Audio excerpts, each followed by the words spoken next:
8 chapter जो कि movement से है, और इस चैप्टर का नाम है a house is not a home. तो चलिए सबसे पहले हम इस चैप्टर का इंट्रोडक्शन जानते हैं। इस चैप्टर में सिंपली बस यही बताया गया है कि कभी कभी जो टीनेजर होते हैं उन लोगों के लिए कितना डिफ़िकल्ट होता है न्यू फ्रेंड्स बनाना, किसी नई जगह पर एडजस्ट होना।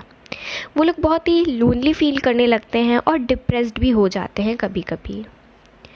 ये एक रियल बात है, ये एक सच्ची चीज़ को दिखाया गया है इस स्टोरी के अंदर। इस स्टोरी में ये भी बताया गया है कि इस संसार में, इस दुनिया में मदद करने वाले लोग भी बहुत हैं, ध्यान रखने वाले भी लोग बहुत हैं। ऐसे लोगों की इस दुनिया में कमी भी नहीं है। इस स्टोरी में जो नरेटर है वो भी एक टीनेजर ही है। वो अपनी मदर और एक अपनी कैट के साथ रहता है। जूनियर हाई स्कूल ख़त्म होने के बाद वो हाई स्कूल में जाता है और वो बहुत ही अकेला महसूस करने लगता है। वो अपने पुराने दोस्तों और टीचर को बहुत ज़्यादा प्यार करता है, उन्हें बहुत मिस भी करता है। लेकिन जब एक इंसिडेंट में वो उसके घर में आग लग जाती है, जिसकी वजह से वो अपनी सारी चीज़ों को खो बैठता है, उसकी सारी चीज़ें जल जाती हैं। उस समय जिस तरीके से उसके स्कूल के कुछ लोग सच्ची चिंता और प्यार दिखाते हुए उसकी मदद करते हैं, तब उसकी सारी जो मिसकॉन्सेप्शंस होते हैं उसके दिमाग में, वो सब कुछ ख़त्म हो जाता है और वो अपने बाकी नए दोस्तों से भी घुल मिल जाता है और उनका एक अच्छा दोस्त बन जाता है। तो हम इस स्टोरी का समरी जान लेते हैं। जूनियर हाई स्कूल के बाद नरेटर जो रहता है वो हाई स्कूल में शिफ्ट होता है और वो अपने पुराने स्कूल को बहुत मिस करता है। वो अपने आप को बहुत ही अकेला महसूस करने लगता है। अपने न्यू टीचर और स्टूडेंट्स के सामने वो खुद को बहुत ही स्ट्रेंज समझता है। वो अपने पुराने स्कूल को और दोस्तों को, टीचर्स को, सबको बहुत ज़्यादा मिस करता है, जो कि उसको हमेशा इनकरेज करते रहते थे न्यू स्कूल्स की एक्टिविटी में पार्ट लेने में और नए नए दोस्तों बनाने में। ये सब चीज़ों में उसके जो पुराने फ्रेंड्स थे और टीचर्स थे उसको हमेशा इनकरेज करते थे। एक बार संडे को शाम के टाइम में नरेटर अपना होमवर्क कर रहा होता है और उसी टाइम उसकी जो बिल्ली होती है वो उसके साथ ही पेपर पर बैठी होती है। ठंड का समय रहता है, तेज़ हवाएं चल रही होती है और उनकी जो मदर होती हैं वो फायर जला रही होती हैं थोड़ा घर को गर्म रखने के लिए। अचानक से उनको कुछ अजीब सा स्मेल आने लगता है और पूरा घर धुएं से भर जाता है। वे लोग अचानक से घर के बाहर निकलते हैं। उनकी मम्मी भी घर से बाहर निकलती हैं, लेकिन अचानक से फिर वो घर के अंदर चली जाती हैं कुछ इम्पॉर्टेंट पेपर के बॉक्स लेने के लिए, और उस समय घर में आग लग चुकी होती है।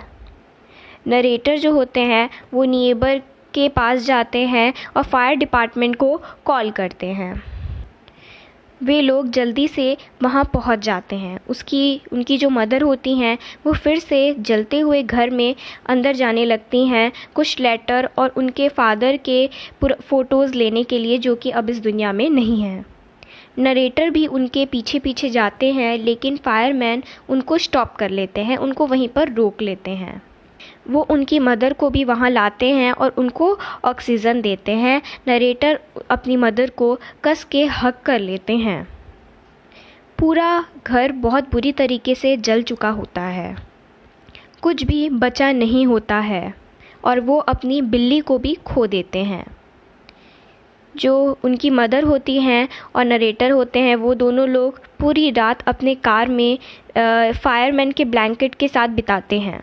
फिर उसके बाद वो दोनों लोग ग्रैंड पेरेंट्स के घर चले जाते हैं।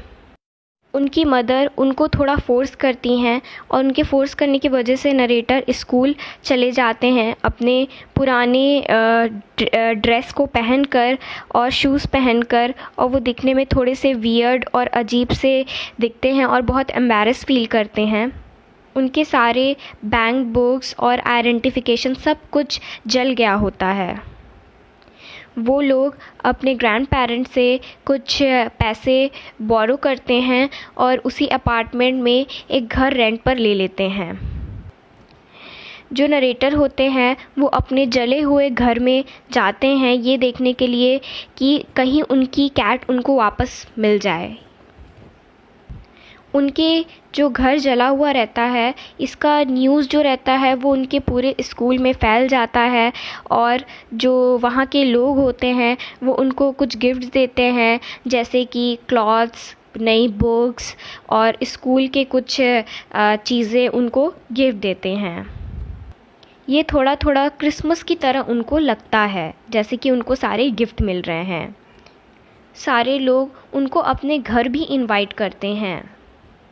उन सब की फीलिंग देखकर और उन सब का कंसर्न देखकर नरेटर एकदम बहुत अच्छा फील करते हैं और ये सारी चीज़ें उनके हार्ट को टच कर जाती हैं और वो उसी दिन काफ़ी सारे दोस्त बना लेते हैं।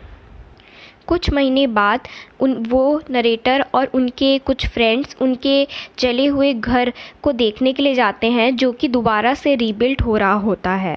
तभी वहाँ पर एक लेडी आती है एक कैट के साथ। उनके पास एक फ़ोन नंबर भी रहता है जो कि उस कैट के कॉलर पर लगा रहता है, लेकिन हमेशा वो नरेटर का फ़ोन कट हो जाता है।